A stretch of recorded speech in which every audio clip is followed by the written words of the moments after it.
Hello everyone, my name is Kristen Lohman and I am doing my oral author study on Jamaica Kincaid for Sharonica Nelson's World Literature 2 class. Elaine Potter Richardson was born on May 25, 1949 in St. John's, Antigua to Annie Richardson and Roderick Potter. Her father was not in her life, so she was raised by her mother and stepfather, David Drew. She has three younger brothers. Richardson's family lived in poverty throughout her childhood. At first, Richardson was very close with her mother, but things changed after the arrival of her siblings. Their relationship diminished, which is a key factor in a lot of her works. Elaine Richardson was a very smart child, but she did not do too well in school due to her attitude towards her instructors. Though she didn't do well in school, she did read a lot of books, which led to her wanting to become a librarian. In 1966, she decided to move to the United States to live a better life. She moved to New York to begin her new life. First, I will discuss Richardson's education. When she first moved to New York, she started taking classes at a community college in order to receive the equivalent of a high school diploma. Next, she began taking courses in photography at the New School for Social Research. She then attended Franconia College in New Hampshire. Though she was on a full scholarship at this school, she did not complete her education. It took a lot for Richardson to become the known writer that she is today. When she first moved to New York, she began work as an au pair for a wealthy family. This is someone from a foreign country who works for and lives with a family. After a while, she began working for a different family. Richardson decided to stop doing this, and she then became the secretary, model, and backup singer for a nightclub. While doing this, she started writing for a magazine called The Engine. Her first ever published work was called When I Was 17. In 1973, Richardson made the decision to change her name so that her work would remain anonymous because she did not want her family to see it and judge her. She changed her name to Jamaica Kincaid. Kincaid began making many connections with important writers in New York. One of the main people she met was George Thoreau, who she became great friends with and began helping him with some of his works for the New York magazine. This led to the editor asking her to become a staff member and contribute her own pieces to the New Yorker magazine in 1976. Working with these other staff members really helped enhance her work and she began writing more and more.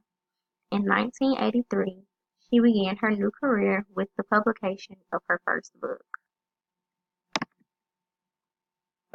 Kincaid began to use her voice throughout her writings.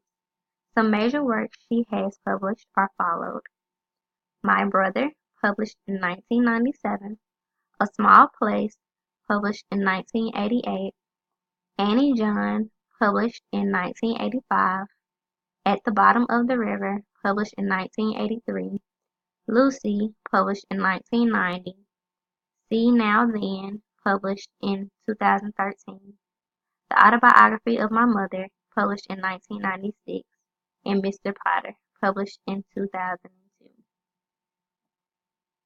Next, I will discuss two of Jamaica Kincaid's most popular works.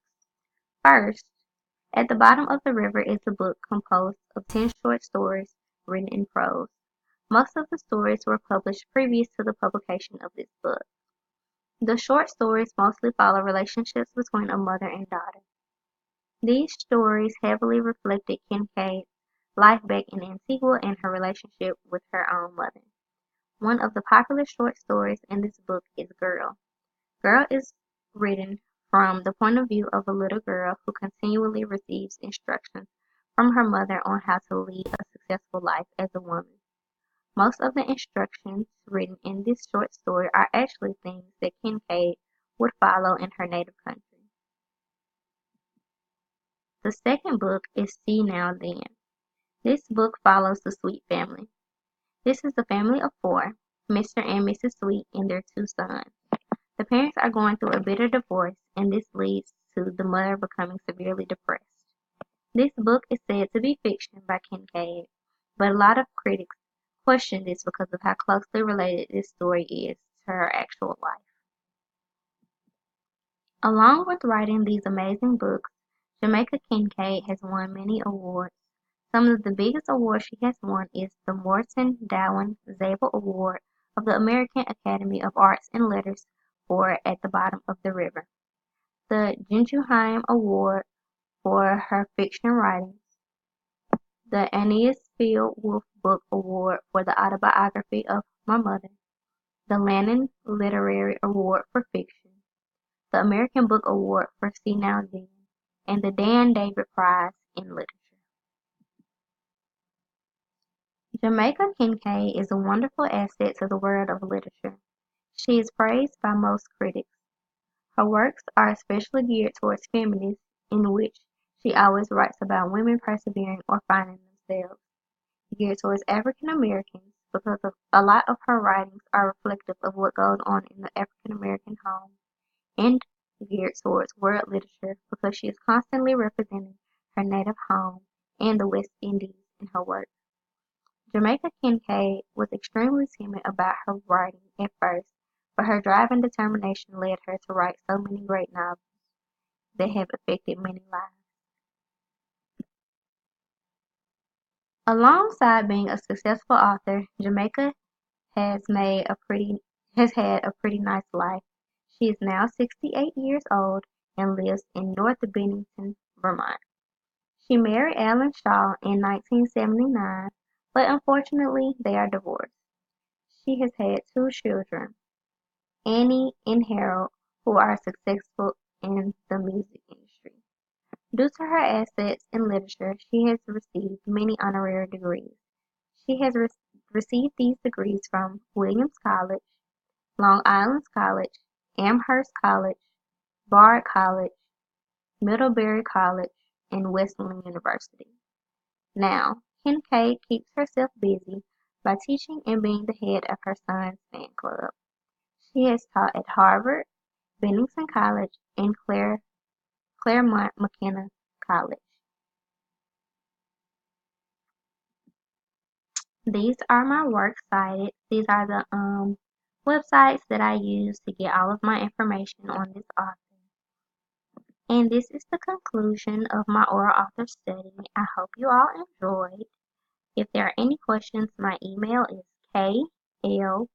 kloman@bulldogs, bulldogs.aamu.edu. Thank you.